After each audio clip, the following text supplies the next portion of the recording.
हमारे शास्त्रों ने किस चीज पर ध्यान दिया कि पहली बात है कि हम भोजन क्या करते हैं वो महत्वपूर्ण नहीं है, कैसे करते हैं ये महत्वपूर्ण है।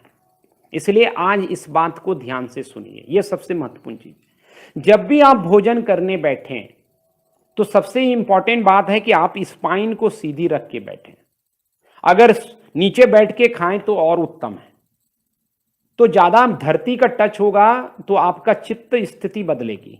एक दूसरा, स्पाइन सीधी रहेगी। जब हम इस तरह से झुक के खाते हैं तो पेट तो पहले से ही दबा रहता है, तो डाइजेस्टिव फायर प्रॉपर तरीके से काम नहीं करता है। और उससे भी ज्यादा इंपॉर्टेंट है कि हम कैसे भोजन का इस्तेमाल कर रहे हैं।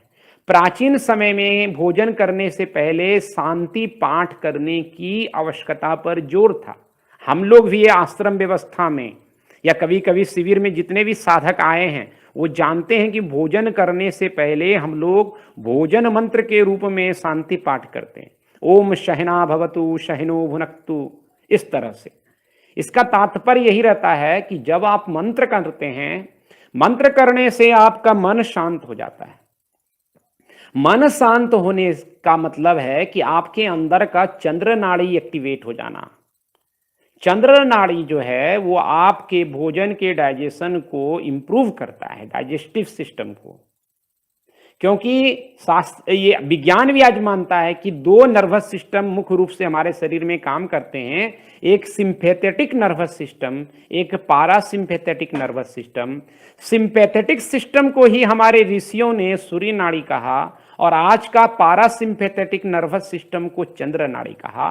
पारासिम्पैथेटिक नर्वस सिस्टम का जो रिस्पॉन्स है उसको विज्ञान ने कहा रिलैक्स एंड डाइजेस्ट, यानी जितना हम शांत होंगे उतना हमारा डाइजेस्टिव सिस्टम, हमारा भीतर का फायर उतना ही एक्टिव होगा। इसीलिए भोजन करने से पहले शांति का होना परम आवश्यक है। इसीलिए मंत्र जरूर करें, मंत्र मैकेनिकल नहीं करें। तो mindful eating is the best solution, कि वो सबसे बेहतरीन समाधान है किसी भी तरह के डाइजेस्टिव फायर में गड़बड़ी होने से। किसी को अपचन है, किसी को बहुत गैस बनता है, एसिड ज्यादा बनता है, तो उसकी वजह यही है।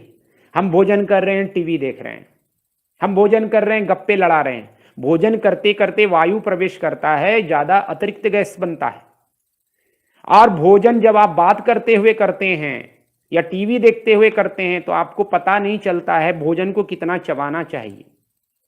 अब जैसे मान लीजिए रोटी का टुकड़ा है इतना बड़ा, ठीक है, हमने चबाया नहीं तो इतना सा बड़ा टुकड़ा चला गया। अगर मैंने चबाया होता ठीक ढंग से, जो शास्त्र कहता है 32 बार, मैंने तो 50% डिस्काउंट दे रखा है कि 16 बार भी आप चबा लो आज। तो अगर आप उतना चबाएंगे तो बारीक कण भोजन का पेट के अंदर जाएगा। तो आप सोचिए इतनी बड़े रोटी का टुकड़ा गया है और एक छोटा सा टुकड़ा रोटी का है, किसको पचाने के लिए ज्यादा एसिड देना पड़ेगा वाजिब तौर पे इसको पचाने के लिए। तो जब आप नहीं चबाते हैं तो शरीर को ज्यादा मेहनत करना पड़ता है, ज्यादा एसिड देना पड़ेगा। ज्यादा एसिड मतलब ज्यादा गैस। तो ये दो प्रॉब्लम देर तक होगा, एसिड और गैस। फिर भोजन लेट से पचेगा। भोजन लेट से पचेगा इसका मतलब ज्यादा शरीर को मेहनत करना पड़ता है पचाने के लिए, और फिर उसके बाद लेट पचेगा तो ऊर्जा लेट मिलेगी।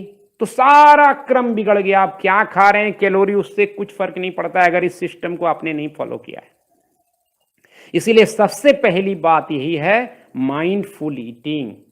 जैसा विज्ञान भैरव तंत्र में प्रथम योगी आदि गुरु भगवान शिव ने कहा पार्वती से कि हे पार्वती, जब तुम भोजन करो तो भोजन का स्वाद बन जाओ, यानी तुम्हारी पूरी चेतना स्वाद पर केंद्रित हो जाए।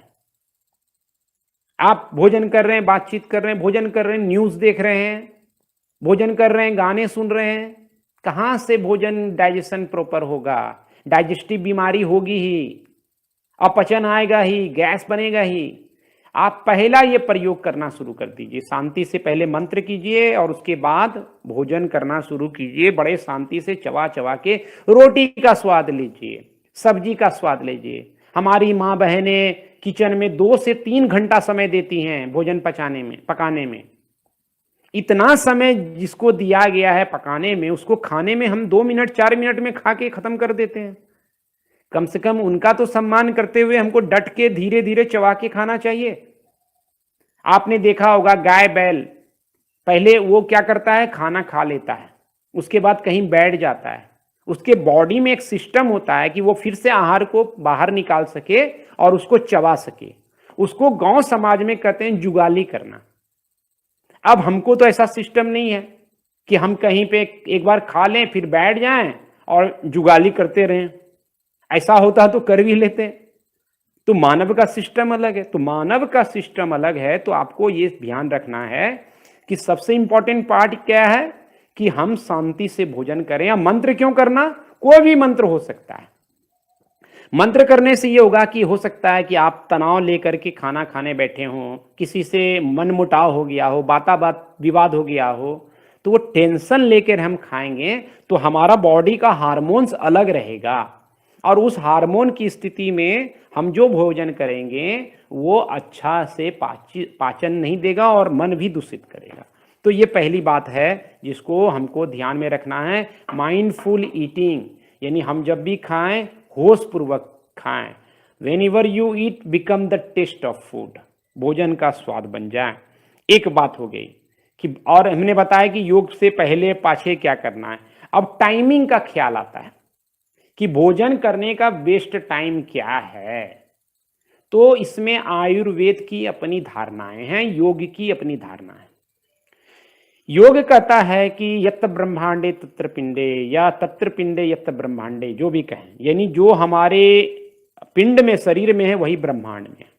तो आप इसको दोनों को मिला के काम कीजिए। ब्रह्मांड में जब सूर्य बहुत तेज गति का हो तब आपका डाइजेस्टिव फायर यानी अग्नि, पाचन अग्नि तीव्र होता है। तो यानी दोपहर का भोजन आपको सबसे अच्छा से करना है, सॉलिड करना है। अब सुबह का जो भोजन होता है, क्योंकि सूर्य का उदय ही होता है, तो आपको सुबह का नाश्ता थोड़ा लेना है। इसलिए हमने नाश्ते को नाम क्या दिया, अल्पाहार। ऐसे ही नाम नहीं दिया अल्पाहार। अभी लोग जलपान कर रहे हैं तो थोड़ा सा जल लेके पी लिया, ऐसे ही टाइप का आहार हो, चलेगा, वो भी चलेगा। अल्पाहार के पीछे यही सोच है कि उस समय जस्ट सूर्य उदय ही हुआ है, तो हमारा डाइजेस्टिव फायर स्टार्ट ही हो रहा है, अग्नि शुरू ही हुई है। तो उस समय आप भोजन करें तो थोड़ा करें नाश्ता। कई लोग आजकल नाश्ता स्किप कर रहे हैं। मैं गुजरात में भी कई जगह कई लोगों से देखता हूं, सीधे 10, 11, 12 बजे भोजन लेते हैं, दोपहर का खाना खाते हैं, सुबह बस चाय पी लेते हैं या एक खाखरा खा लेते हैं। ये समस्या होने के कारण ही गुजरात जो है डायबिटीज की राजधानी है। क्यों? क्योंकि आप सुबह का भोजन बिल्कुल स्किप कर रहे हैं। तो वो भी नहीं होना चाहिए। अल्पाहार तो जरूर चाहिए, अल्पाहार को जरूर कीजिए। तो ये सबसे पहली बात है। दूसरी बात, दोपहर का भोजन सॉलिड होना चाहिए कि जो भी आपका घर में बनता है, अभी हम लोग वो भी बात करेंगे क्या क्या बनना चाहिए, बेहतर होना चाहिए, तो वो सही सिस्टम तरीके का होना चाहिए, एक चीज। और तीसरा कि संध्या में हम जो भोजन सूर्यास्त के बाद करते हैं उसमें कोशिश करें। कभी अभी ऐसी स्थिति हो गई है तो थोड़ी सी आगे पीछे समय हो जाता है, लेकिन एंशियंट टाइम में ये था कि सूर्यास्त से पहले ही भोजन कर लेना है। उसके बड़े कारण ये भी थे कि लोग जल्दी सो जाते थे, लाइट भी नहीं थी, तो एक वजह ये भी थी। दूसरा, मंदाग्नि हो जाता है, हमारी अग्नि कमजोर पड़ जाती है। इसलिए आप भी कोशिश कीजिए, ठीक है, एकदम से सूर्यास्त के समय भोजन नहीं कर पाए तो एकदम से खाना खा के सोने वाला हैबिट बंद कीजिए, उससे आपके स्वास्थ्य में बहुत परिवर्तन आएगा। कई ऐसे रिसर्च सामने आए हैं और जैन समाज में इसको फॉलो भी किया जाता है हमारे यहाँ। तो अगर आपने अर्ली भोजन कर लिया सोने के कम से कम 3 घंटा पहले, तो देखा गया है कि जो डायबिटीज से लेकर के परिणाम हैं वो बहुत चेंज हो गए। शुगर का जो डिस्टरबेंस था वो चेंज हो गया। इसलिए जो भाई बहन या जो भी आपके रिलेटिव में डायबिटीज पेशेंट हैं, आप उनको बता सकते हैं कि आप अर्ली खाना शुरू कर दीजिए और उससे शरीर का अंतर देखिए 1 महीने में कितना आता है, शुगर का लेवल कितना आता है। मैं गारंटी देता हूं कि बहुत परिवर्तन उनके शरीर में दिखेगा, शुगर के फ्लैक्चुएशन में अंतर दिखेगा, एक बहुत व्यवस्थित हो जाएगी। तो इन बातों का ख्याल रखना है। कई सवाल आते हैं खाने के बीच में पानी वगैरह पीना चाहिए क्या नहीं पीना चाहिए। पानी से याद आया तो मुझे भी प्यास लग गई है, थोड़ा मैं भी पानी पी लूं और उसके बाद बात करते हैं।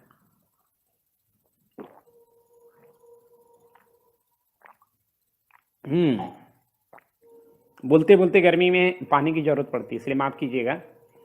तो खाने में पानी की क्या भूमिका है? पानी की यही भूमिका है कि जब आप खाना खाएं, अगर प्यास बीच में आपको महसूस होती है तो थोड़ा सा पानी लीजिए, ताकि कंठ में कोई चीज फंसा भी रहे तो वो नीचे चला जाए।